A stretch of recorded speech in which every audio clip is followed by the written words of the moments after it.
जामिया खैरुल मदारिस।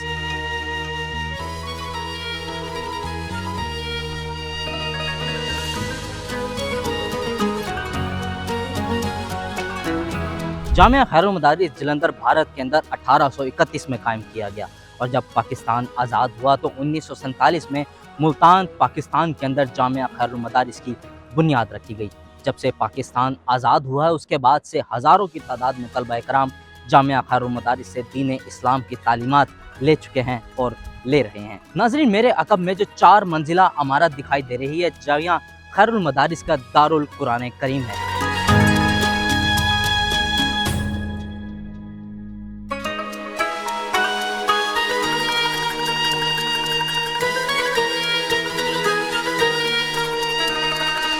इसके अंदर वो तलबा कराम जो दीन इस्लाम की तालीमात हासिल करते हैं तो उनके लिए बेसमेंट में एक हिस्सा मखसूस किया गया है जहाँ पर वो कुरान पाक की तालीम हासिल करते हैं और उसके ऊपर जो 4 मंजिला इमारत है वहाँ पर कुतुब मौजूद है। जो तलबा कराम उल्मा के कोर्स कर रहे हैं वो यहाँ से तालीमात हासिल करते हैं। जामिया खैरुल मदारिस में पहले भी एक मस्जिद मौजूद थी, लेकिन उस मस्जिद में इतनी वुसअत ना थी कि जो तलबा कराम यहाँ पर दीन इस्लाम की तालीमात हासिल कर रहे थे वो यहाँ पर मुकम्मल तौर पर बैठ कर दीन इस्लाम की तालीमात हासिल करते, क्योंकि तलबा कराम को उस दौर के अंदर गर्मी और सर्दी में बाहर खड़े होना पड़ता था। इसीलिए जामिया खैरुल मदारिस को दोबारा तामीर किया गया।